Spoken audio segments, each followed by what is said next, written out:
Jungle. Audio Jungle.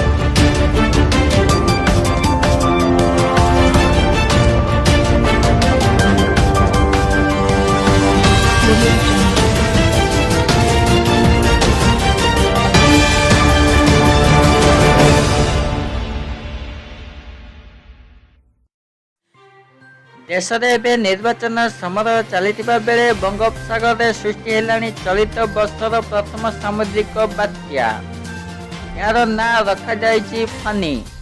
ଏହି ବାତ୍ୟା ଏବେ ଶ୍ରୀଲଙ୍କା ଉପକୂଳ ଆଡ଼କୁ ଅଗ୍ରସର ହେଉଛି। ଆସନ୍ତା 30 ତାରିଖ ସୁଦ୍ଧା ଏହା ଏକ ଡିପ୍ରେସନ୍ ପରିଣତ ହୋଇ ଭାରତ ପୂର୍ବ ଉପକୂଳରେ ପହଞ୍ଚିବ।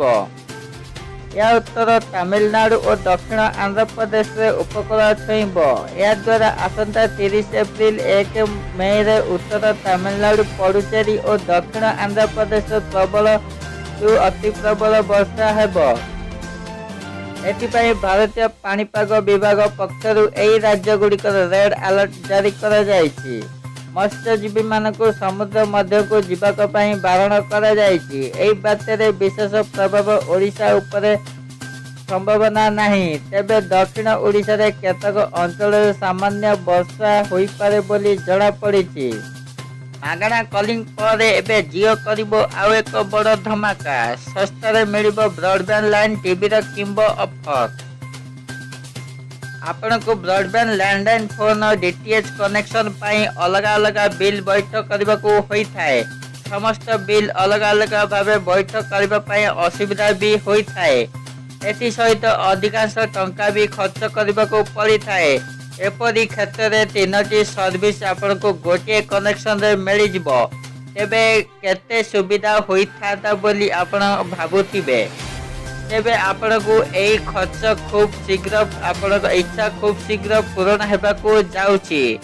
ଏହି ସମସ୍ତ ସେବା ପାଇଁ ଆପଣଙ୍କୁ ମାସକୁ 600 ଟଙ୍କା ପୈଠ କରିବାକୁ ପଡ଼ିବ। ମୁକେଶ ଅମ୍ବାନୀ ନେତୃତ୍ୱ ଥିବା ରିଲାଏନ୍ସ ଇଣ୍ଡଷ୍ଟ୍ରିର ଦୂରସଞ୍ଚାର କମ୍ପାନୀ Reliance Jio GigaFiber connection ଅନ୍ତର୍ଗତ 600 ଟଙ୍କା ଏହି ସମସ୍ତ ସେବାକୁ ଏକାଠି ନେଇ ଆସୁଛି। କେବଳ ଏତିକି ନୁହେଁ, ଅତିରିକ୍ତ ସୁବିଧା ସହିତ 1000 ଟଙ୍କାର home network giga fibre connection ଜରିଆରେ ଅତି ବେଶୀରେ 40ଟି ଡିଭାଇସ୍ କନେକ୍ଟ କରିପାରିବେ ଗ୍ରାହକ। ମହେନ୍ଦ୍ର ସିଂ ଧୋନି ଗୋଟିଏ ଦିନରେ ଖାଇବା ଖର୍ଚ୍ଚ ଜାଣିଲେ ଆପଣ ଆଶ୍ଚର୍ଯ୍ୟ ହେବେ। ଭାରତୀୟ କ୍ରିକେଟ ଟିମ୍ର ପୂର୍ବତନ କ୍ୟାପ୍ଟେନ୍, ବର୍ତ୍ତମାନ wicket keeper batsman Mahendra Singh ଧୋନିଙ୍କ ଗୋଟିଏ ଦିନରେ ଖାଇବା ଖର୍ଚ୍ଚ ଜାଣି ଲୋକେ ଆଚମ୍ବିତ ହେବେ। ମହେନ୍ଦ୍ର ସିଂ ଭାରତୀୟ କ୍ରିକେଟ ଟିମ୍ର ସବୁଠୁ ଦାମୀ କ୍ରିକେଟର ପୂର୍ବରୁ ପ୍ରଥମେ ଧୋନି ସକାଳେ 5 ଲିଟର କ୍ଷୀର ପିଇ ଖେଳୁଥିଲେ, ଯାହା ଅଧିକାଂଶ ଫ୍ୟାନ୍ଙ୍କୁ ଜଣା। ତେବେ ଏହି କାରଣରୁ ଏକ ସୁନ୍ଦର ଛକା ମାରିପାରନ୍ତି ବୋଲି ଦର୍ଶକ କୁହନ୍ତି। କିନ୍ତୁ ଏକ ଧୋନିର ବୟସ ଏବେ 38 ବର୍ଷ ହୋଇଥିବାରୁ ପୂର୍ବ ଭଳି 5 ଲିଟର କ୍ଷୀର ପିଅନ୍ତି ନାହିଁ, କିନ୍ତୁ ଏବେ ମଧ୍ୟ ପ୍ରଚୁର ପରିମାଣରେ ପ୍ରୋଟିନ୍ ଯୁକ୍ତ ଖାଦ୍ୟ ପ୍ରତିଦିନ ଖାଆନ୍ତି। ଜଳଖିଆ ଧୋନି ତାଜା ଫଳ, ନୋଟସ୍ ଓ ଦଲିଆ ଖାଆନ୍ତି। ଧୋନିଙ୍କୁ ସକାଳେ କ୍ଷୀର ପିଇବା ବହୁତ ପସନ୍ଦ, ତେଣୁ ଏହା ସହ ସେ କ୍ଷୀର ମଧ୍ୟ ପିଅନ୍ତି। ମଧ୍ୟାହ୍ନ ଭୋଜନ ଧୋନି ଚିକେନ, ରୁଟି ଓ ଡାଲି ଖାଇବା ପସନ୍ଦ କରନ୍ତି। ଏହା ବ୍ୟତୀତ ସେ ସାଲାଡ୍ ସହ ଚିକେନ ସାଣ୍ଡୱିଚ୍ ଖାଇବାକୁ ବହୁତ ଭଲ ପାଆନ୍ତି। ତାଙ୍କର ଗୋଟିଏ ଦିନ ଖାଇବା ଖର୍ଚ୍ଚ ପାଖାପାଖି 10,000 ଟଙ୍କା। 38 ବର୍ଷର ମହେନ୍ଦ୍ର ସିଂ ଆଜି ମଧ୍ୟ ବେଶ୍ ଫୁର୍ତ୍ତିରେ କ୍ରିକେଟ ଖେଳନ୍ତି।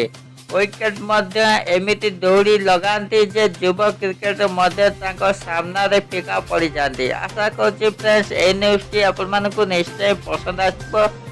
ଯଦି ପସନ୍ଦ ଆସିଛି ଲାଇକ୍ କରି, କମେଣ୍ଟ କରି, ସେୟାର କରିନିଅନ୍ତୁ। ଚ୍ୟାନେଲକୁ ଯଦି ସବସ୍କ୍ରାଇବ୍ କରିନାହାନ୍ତି, ସବସ୍କ୍ରାଇବ୍ କରି ବେଲ୍ ଘଣ୍ଟି ଦବାଇ ଦିଅନ୍ତୁ। ରହୁଛି।